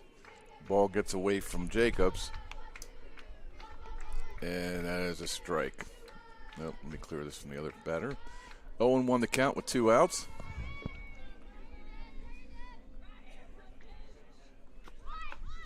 Ball high. I had moved my microwave so I could get a quick drink. Wet my voice. And I forgot to pull it back in when I gave the count. And the pitch. Swing and a miss, and the ball goes down to second to get the runner, Williams, to no avail. So Williams now is safe at second. And number 12, Gavin, now has a count of 1-1 on her. 1-2, says the umpire, because I did not catch the last call, so that was 1-2. That's outside. Counts even up, 2-2. So the pitch that Williams took off on was called a strike, so that's why it was 1-2 at that point. But now, since the next pitch came in, is now even at 2 to Gavin. That ball is hit over to the shortstop lightly, who picks it up and throws it over to Humber. Holcomb to Humber for that out, third and final out. All right, we go to the top of the 6th. Calhoun's down to the last 6 outs. Let's see if they can do something exciting and come back and make this a game. Or else. This is Trey James. I'll be back right after this.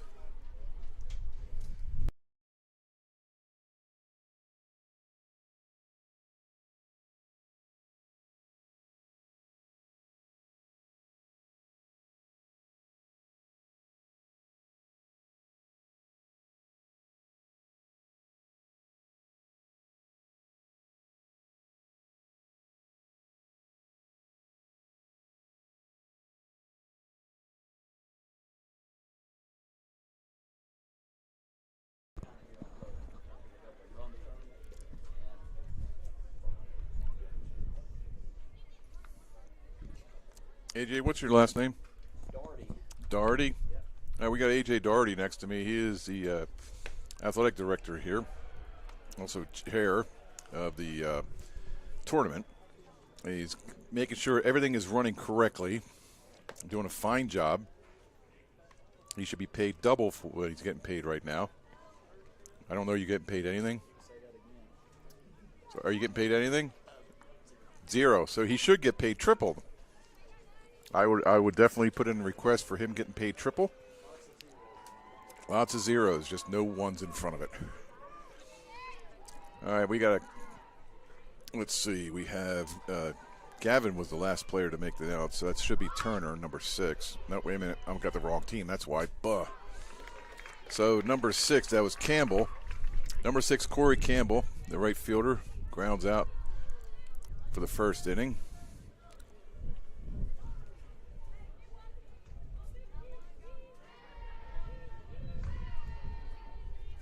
And that brings up, sorry, put that in the wrong box, 6-3.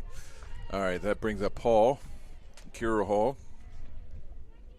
number 3. She's center fielder. There's a strike.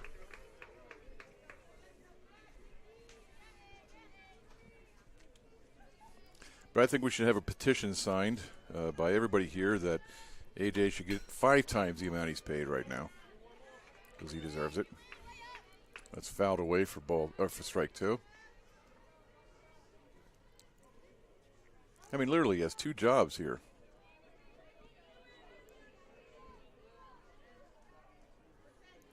You got a little bit of wind blowing here. The flag's starting to get off the pole at this point. That was high to where the catcher couldn't even get that one. 1-2 to count to Hall. McKinley Turner is still pitching. She's probably got to be in the mid-60s now at this point. I'm sorry, just hit 70? Just hit 70. What's the average for pitchers in softball tournaments like this? No idea. That's a strike 3. Hall is caught looking for the 10th strikeout of Turner's of this game.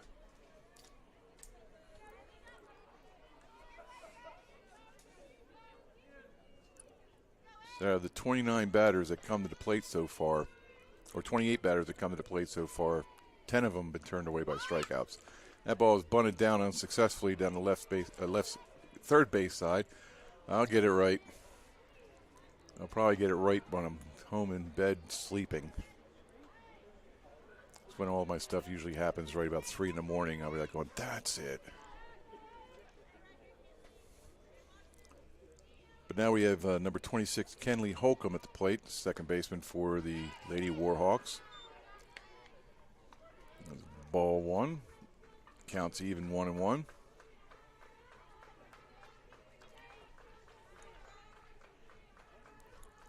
And the pitch from Turner, who lays it down, bunt down again, but it's going foul, so 1-2 count to Holcomb. They're just trying to get on base. It's the only thing they can do. They're down to 5 outs. I say try anything.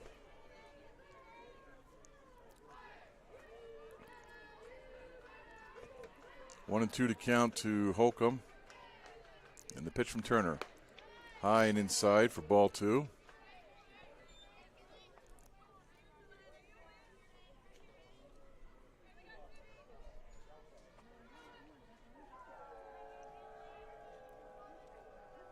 It sounds like a bunch of coyotes are going off right now, and that ball is swung bunt over to the shortstop, not in time. Holcomb is heading to second now on the pass play at first. Martin picked up the ball and threw it over to Gibbons, who was kind of a bounce ball, but it still got past Gibbons at first.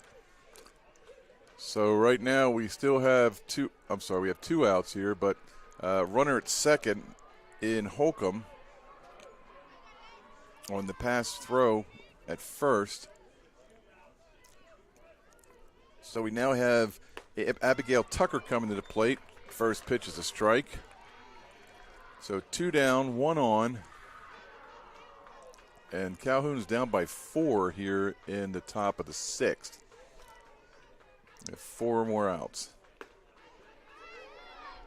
Yeah, it seems to be a continuous effort I see from some of these batters where the pitch is coming in and they kind of are running a little bit out of the box as they're looking as the ball goes by.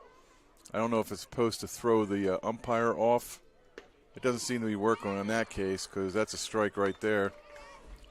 But the batters don't stand still in the box. And how can you see a pitch coming in at 60 miles an hour when you're moving? You don't see it proper. It's kind of like juddering. See, they're not staying still. She's still moving while she's swinging. Ball's fouled away, 1-2. I didn't really notice that in the first game. Maybe a couple times I saw it, but it's more prevalent in this one. 1-2 to count to Tucker. Yeah, it's moving again. Ball 2. I don't think it's a very effective technique, obviously from the score 4-0, but it's just Turner's too good of a pitcher to be trying these techniques that they're trying because it's not working. Yeah, just not getting it. 3-2 to count now to Tucker. AJ, have you ever seen anything like that before?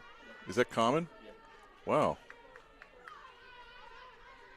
I would think a stationary object is better to try and swing a moving object at you, but when you're moving and the object's moving, it's going to be kind of hard to connect. Swing and a miss. That's strike 3, and that's the end of the side. We'll go to the bottom of the 6th, and AJ and I will talk about this little technique during the break. We'll be back.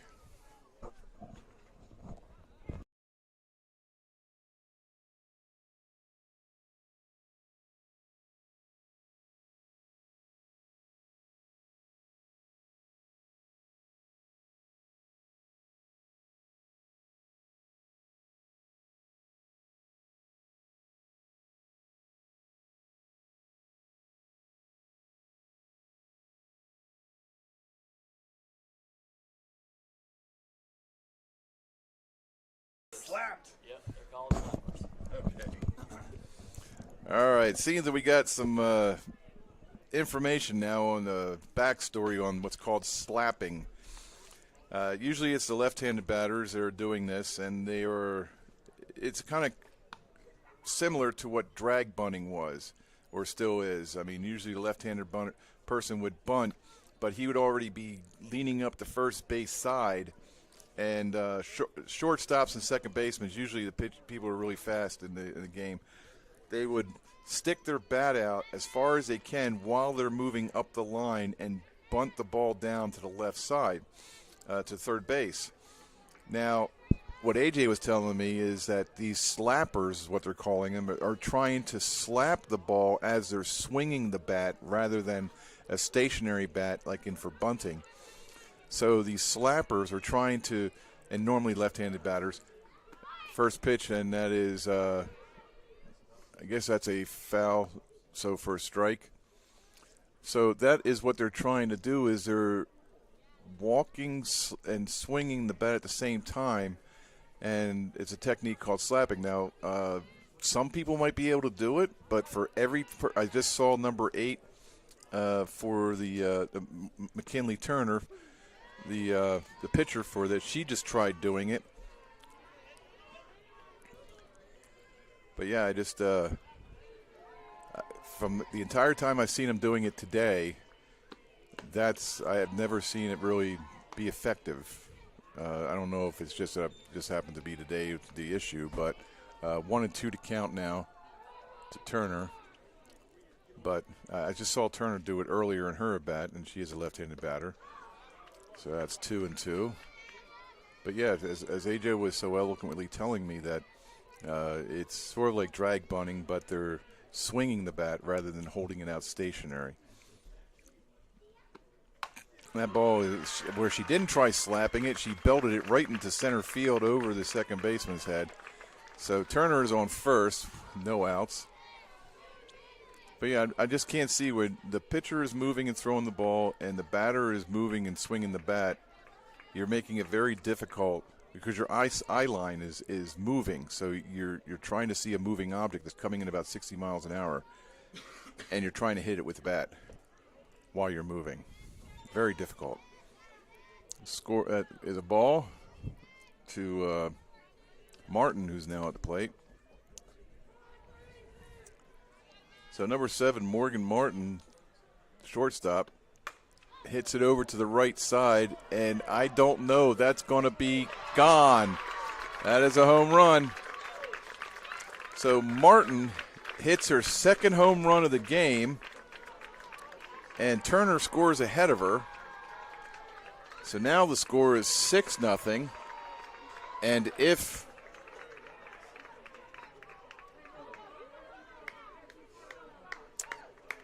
we're in the 6th inning, so was it that they're up by 6, that's the game, or is it 8? It's got to be 8 after 6. Okay, so it was 10 after 5, 8 after 6. Okay, I had that a little incorrectly earlier. But now they only need 2 more runs and in this inning, and if they can do that, this game will be over. That is called a strike. So the score is 6-0 now. That was a 2-run shot. Yeah. Yeah, Turner was on first when that ball went over the fence. And that was outside for a ball. So still nobody out. We got Douglas at the plate, number 23, Jordan Douglas, left fielder. Swung and it bounced up there. So it's 1-2.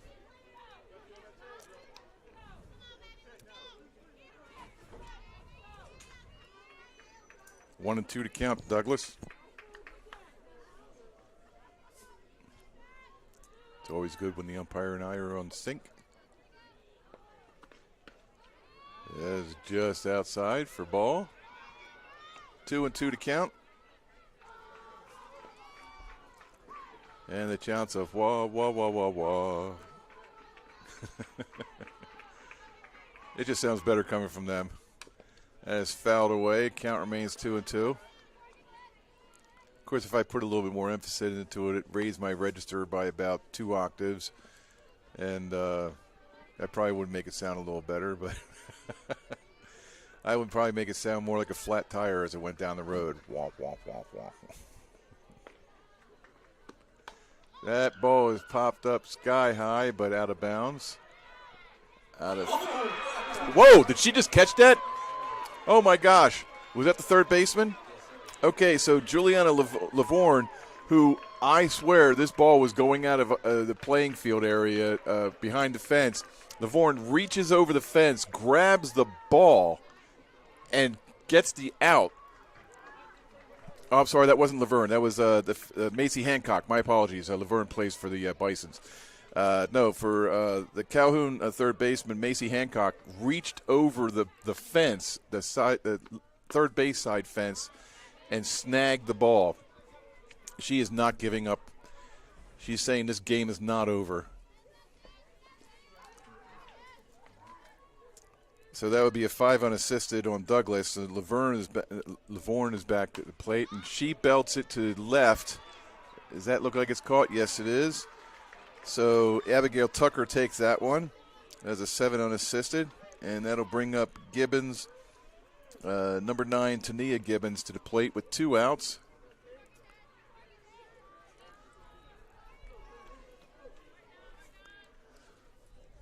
And the pitch. And that ball is drilled. Out. Hit the top of the fence. All right, hit the top of the fence, and now the run, Gibbons goes around second, goes to third over the overthrow at second base. So what would have been a double, but because the left fielder, Abigail Tucker, threw it into the second baseman, Kenley Holcomb, the ball got away from her, and that allowed the runner, Gibbons, I'll get it right, Gibbons to third base. So it was a double with an error leading the runner to go to third. So we have 1 on with 2 outs, and Coach Castle now is talking with the umpire, and we'll have another batter coming to the plate, probably to take Foster's place. And Foster's been on base all 3 times. She's 3 for 3.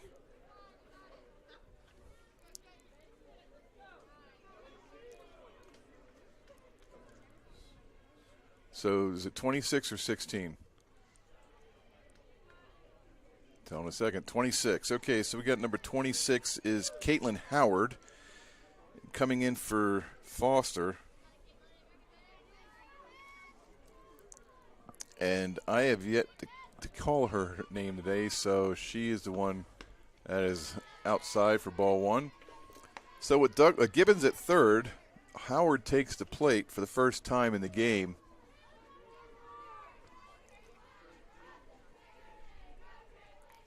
And the pitch banks her, just binks her on the thigh. So she is on first. I didn't know if Coach Castle knew that coming, that Howard would get hit by a pitch. But there you are. So we got first and third, 2 outs. And now Coach Stevenson comes out and talks to pitcher for that's Trevino. And Trevino is now being replaced by the 5th pitcher of the game. For that is number 25, Bailey Mills.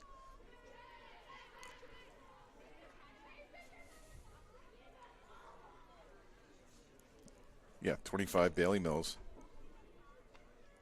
So she'll have a few warm-up pitches between 5 and 6. And we're going to see how this goes. So we got 2 on, 2 outs. And Hunter coming to the plate. That is Gracie Hunter. And Hunter walked, grounded out to the pitcher, and struck out. So she's basically 0 for 2 with being on base 1 time at first. And this is kind of, I don't know, odd situation. But anyway, if Hunter can do something here, at least keep the inning going by getting a single or a walk or whatever, that'll turn the or actually no, we got one more. Williams is going to be coming to the plate behind her, and she's 0 for 3. Well, 0 for 2 because the fielder's choice was the last time she was up batting 5th, and they don't really count against the batting average. So we got 1-1 now to count.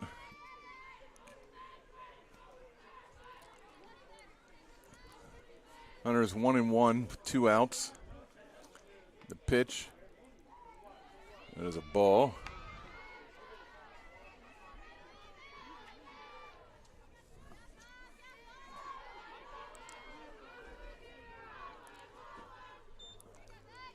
Mills rocks and delivers. There's a ball, 3-1.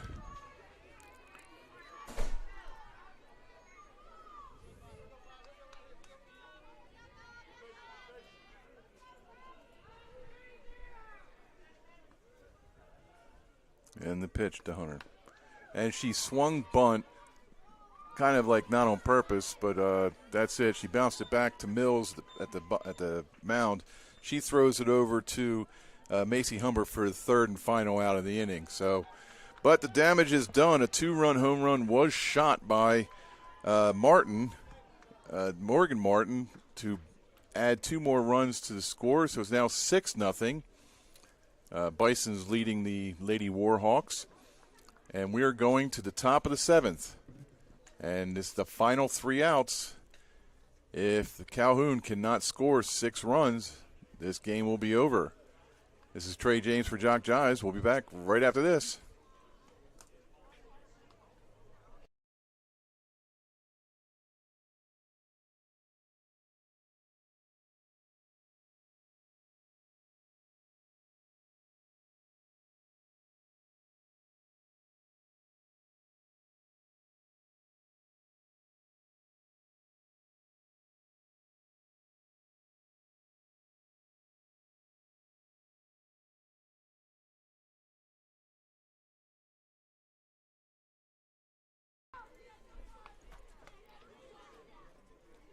Welcome back.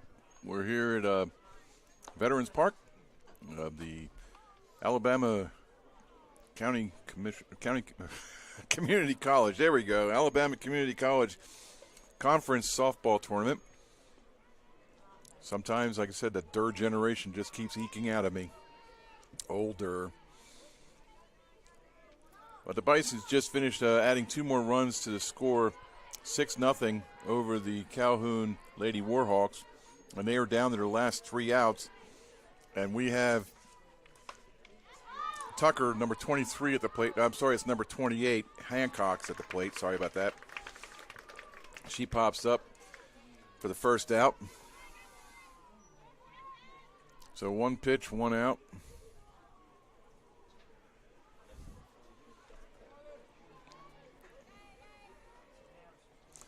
Now number 14, Addison Wallace comes to the plate. That's the ball.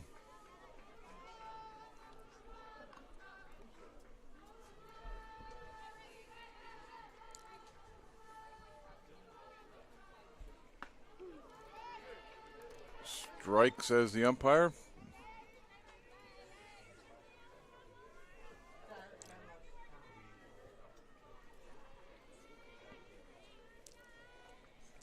Turner looks in. Strike 2, says the umpire.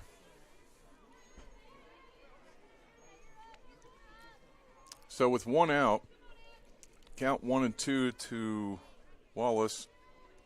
And the pitch, high, ball 2.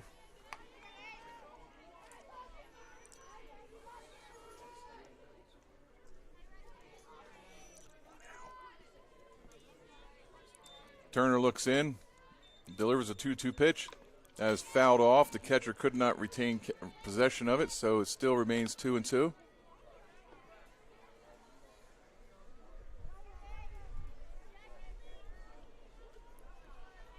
Adam, was that a 5 unassisted or a 6 unassisted for the pop-up before? So it was a 6 at a shortstop. All right.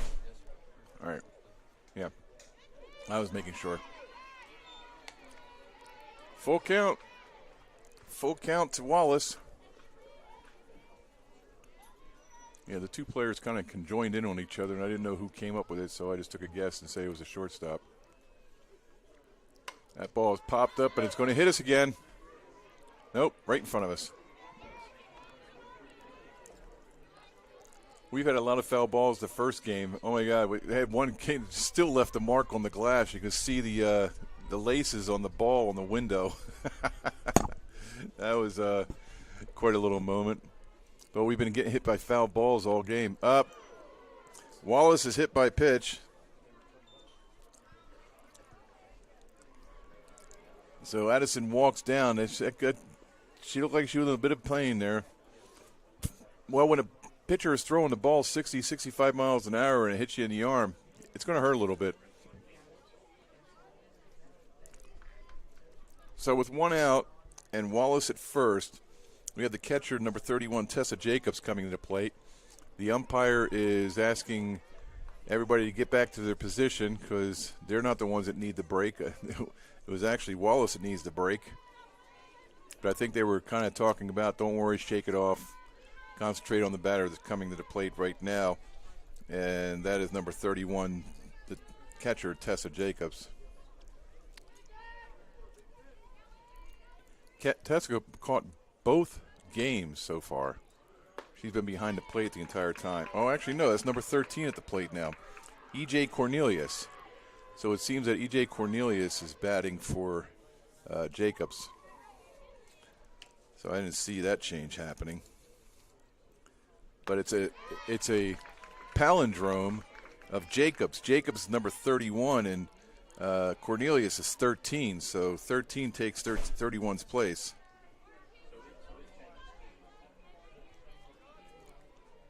So E.J. Cornelius is at the plate, and she swung for strike 3, and that is out number 2. Sorry we weren't keeping up on the balls and strikes on the board right there, but we were trying to make sure that who was batting was, we were recording it properly. But it just looked like E.J. Cornelius was taking Jacobs' place, and she strikes out. So with 1 on and 2 out, they're down. Calhoun is down their last out. And as Wallace is desperately trying to move off of first base, Humber is at the plate right now. It is not Humber. Hold on for a second. Is that number 8 at the plate? Hold on a second. Yes, it is Humber at the plate. Okay, she swung and fouled it off for strike 2. Down to the final strike. Turner wants to finish this game off. I can just tell. Humber wants to hang in there. She does not want to be the last out in this tournament for the Calhoun Lady Warhawks. And after such a fine job they did in the first game, the second game I think they were just basically either tired or overmatched. And that ball is popped up and going to hit the roof and then probably roll off in front of us. Nope, went the other way.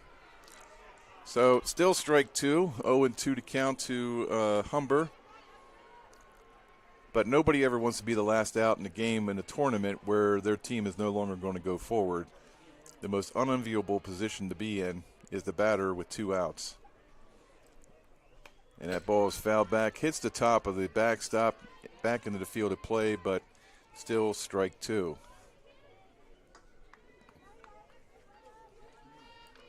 No wonder Adam is so loaded up. He's drinking Red Bull.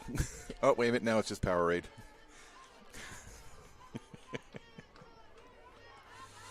0-2 to count to Humber. That is outside. Ball 1. Some of the Bison fans were like, oh, no, that was a strike. I'm saying, nah, it was a ball. It was several inches off the plate. And the pitch. That's fouled off, hits the top of the backstop once again. Count remains 0-2. Adam, wouldn't it be funny if she just fouled off the next 30 pitches? He's got to write every pitch down, so no, it would not be funny for him.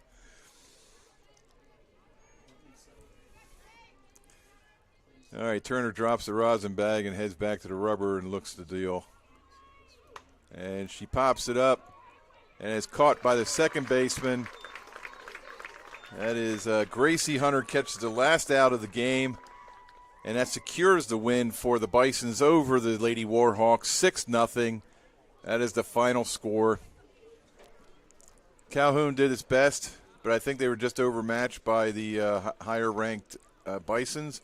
But then again, they played 2 games in the span of 4.5 hours, and the Bisons only played 1. So, yeah, I can kind of say it's an act of contrition there, or not nutrition, not contrition. I still got the Pope on my mind. I feel very contrite right now. I think I better need to go to confession. Anyway, that's it for here. Bison's over the Lady Warhawks 6-0 at Veteran Park at field number 2 in the city of Alabaster, Alabama. I'm Trey James for JockJive Sports. Thank you for watching. We'll be back tomorrow at 12 noon, where we'll have 2 new teams face off in the second round, or third round now at this point. So it'll be third round tomorrow. All right. Thanks for watching. God bless. Take care, and we'll see you tomorrow. Bye-bye.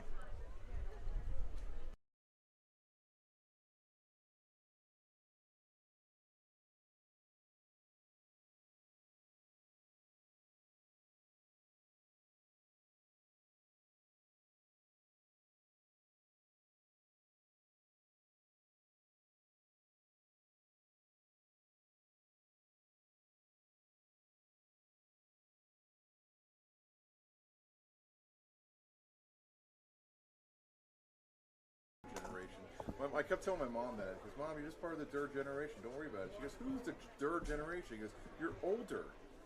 She starts busting up laughing. She's like, okay. All right, so let me text Robert, let him know that the final score, Bison 6, Lady Warhawks, no, not Leigh Earhart. What the heck was that all about? Lady Warhawks 0.